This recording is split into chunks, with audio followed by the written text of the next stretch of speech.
సంబంధించి మరింత సమాచారం మేదరమెట్ల సిద్ధం సభా ప్రాంగణం నుంచి టీవీ9 సీనియర్ కరెస్పాండెంట్ ఫైరోజ్ అందిస్తారు. బాపట్ల జిల్లా మేదరమెట్ల దగ్గర జరుగుతున్న సిద్ధం సభకు జనం తండోపతండాలుగా తరలి వస్తున్నారు. దాదాపుగా 15 లక్షల మంది ఈ సభకు తరలిరారని వైసీపీ నేతలు అంచనా వేస్తున్నారు. ఈ నేపథ్యంలో అద్దంకి నియోజకవర్గం నుంచి ఇక్కడికి ఎక్కువగా సంఖ్యలో ప్రజలు హాజరవుతున్నారు. వాళ్ళని అడిగి తెలుసుకుందాం. మీరు ఎక్కడి నుంచి వచ్చారమ్మా? ఎందుకు వచ్చేసరికి ఇక్కడికి? ఇంకా టైం ఉంది కదా, ముందే వచ్చారేంటి? ముందుగా అంటే చూద్దామని మంచిగా ముందు కూర్చొని చూద్దామని వచ్చాము.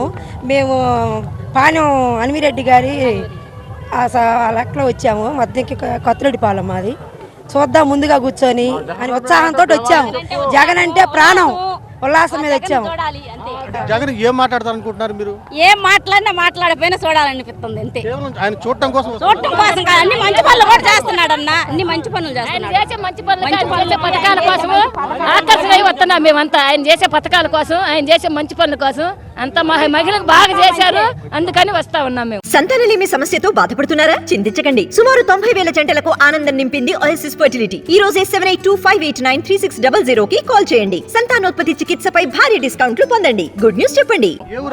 మాది కొత్తటిపాలెం మాది మొత్తం అంతా అనివి అద్దంకి కొత్తటిపాలెం అనివిరెడ్డి తాలూకు వైఎస్ఆర్ వై జగనన్న జగన్ పెట్టిన పథకాలన్నీ మంచిగా ఉన్నాయి. 120 సీట్లు మళ్ళీ 150 మళ్ళీ అభిమానంతో వచ్చింది. అన్ని వస్తున్నాయి మాకు. మా పథకాలు మొత్తం వస్తున్నాయి. అన్ని పథకాలు మొత్తం పిల్లలకు కానీ పెద్దోళ్ళకి కానీ ముసలి పింఛను కానీ మొత్తం బాగా వస్తున్నాయి మాకు. మాకు జగన్ అంటే అభిమానం కాబట్టి వచ్చాం. ఇంత ఎండ కూడా పింఛన్ కాదు. బస్సులు పెట్టలేదా మీకు? బస్సులు పెట్టారు కానీ మమ్మల్ని మీరు రమ్మని ఎవరు పిల్లలా? మేము బెంగుండి జగన్ అన్న చూడతామని ఇంత ఎండను కూడా కాదనుకోండి వచ్చేసాను. మొత్తం మాకు బస్సులు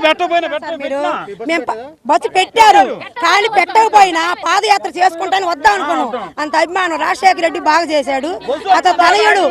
ఆ తనయుడు కొడుకు కాబట్టి ఈ రోజు అన్ని సంక్షేమ పథకాలు అందుతున్నాయి. ప్రతి ఒక్కరు ముసలి వాళ్ళకి ఇంటికి వచ్చి డబ్బిస్తున్నారు. మన రైతు బాగుంటే రాజ్యం బాగుంటుంది అన్నారు. రైతు గురించి కరెంటు ఇంతకు ముందు మనం అన్నం పెట్టుకొని తింటుంటే కరెంటు 2 గంటలు ఇస్తాడు సార్, ఎండిపోతుంది, మళ్ళీ ఆగిపోతుంది, మళ్ళీ కరెంటు వస్తుంది. అయ్యా కడుపులో అన్నం తినని మన భర్తను మేము అడిగినప్పుడు మన పొలం ఎండిపోతుంది, పైన చూడబోతే వర్షాలు లేవు, మనకు వర్షాలు లేనప్పుడు మరి ఆ కాసి నీళ్ళని కట్టుకోవాలి, కరెంటు సరిగ్గా గీయట్లేదు అన్నారు. ఏది 2014 నుంచి 19 దాకా అలా ఉంది సార్. జగన్ సార్ వచ్చినాక, రాజశేఖర రెడ్డి తనయుడు జగన్ సార్ వచ్చినాక పగులు కరెంటు ఖచ్చితంగా 9 గంటలు ఇస్తున్నాడు. దర్జాగా తిని టిఫిన్ చేసుకొని అన్నం తిని కూలాలను చేలో దింపి టయానికి పోయి నీళ్లు కట్టుకుంటున్నాం. మాకు నిద్రపోతున్నాం ఖమ్మంగా. ఈరోజు నీళ్ళు కావాలంటే బోర్లో నీళ్ళు రావాలంటే 9 గంటల కరెంట్ ఒకేసారి ఇచ్చారు. 9 గంటల కరెంట్ ఇవ్వలేరన్నారు, ఇచ్చాడు.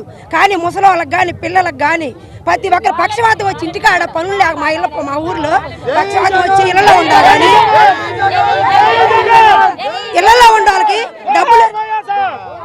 ఇళ్లలో ఉండాలకి డబ్బులు ఇస్తున్నారు ముసలా ముతక వాళ్ళకి.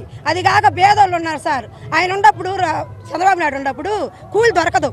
దగ్గర వాళ్ళు పిలుచుకొని బదుల్లోనే ఒకరికొకరు పోయేవాళ్ళు. ఈరోజు ఏం చేస్తున్నారంటే ప్రతి ఒక్కరు 400-500 కూలి. ఎందుకంటే కాలనీలు ఈ సంవత్సరం లేవు. ఎందుకంటే అది కూడా మనకు తెలుసు. కొంచెం వాళ్ళిద్దరు తిరుగుతున్నారు కాబట్టి ఎండలు అలా ఉన్నాయి. అది కూడా మనం రాకుండా చూసుకోమని జగన్ సార్ని గెలిపించుకోవాలి. మంచిగా ఉంటుంది సార్ జగన్ ప్రభుత్వం. సంక్షేమ పథకాలు బాగున్నాయి. ప్రతి ఒక్కరికి ఎలాంటి ఇబ్బంది లేదు. జగన్ సారే రావాలి. అందరు కలిసి మన రైతు సోదరులు అందరికీ చెప్తున్నా. మరోవైపున ఇప్పుడు బీజేపీ, టీడీపీ, జనసేన మొత్తం ఒక పార్టీ ఒకవైపు ఉంటున్నాయి. మరోవైపున వైసీపీ పార్టీ ఒక్కటే ఒకవైపు ఉంది. అంటే మీరు ఈ 3 పార్టీలు వైసీపీ అధిగమించగలదా? ఎన్ని పార్టీలు వచ్చినా జగన్ దెబ్బకి రద్దెమ్మని అది ఖాయం. జగన్ గెలిచేది ఖాయం. ఇది అద్దంకి నియోజకవర్గం నుంచి వచ్చినటువంటి వైసీపీ కార్యకర్తలు కానీ అలాగే నేతలకు కానీ వైసీపీ అభిమానులు అంటే కేవలం జగన్ కోసమే ఇక్కడికి ఆయన చూడటం కోసమే వచ్చామని చెప్తున్నారు. రేపున ఆయన ఏం మాట్లాడినా సరే ఆయన చేసిన అభివృద్ధి పనులు, సంక్షేమ కార్యక్రమాలు తిరిగి ఈ రాష్ట్రంలో వైఎస్ జగన్ సీఎం చేయబోతున్నారని చెప్పి వాళ్ళు చెప్తున్న పరిస్థితి కనిపిస్తుంది. కెమెరామెన్ రాజ్ కుమార్తో ఫైరోజ్, టీవీ9 మేదరమెట్ల సిద్ధం సభ దగ్గర నుంచి.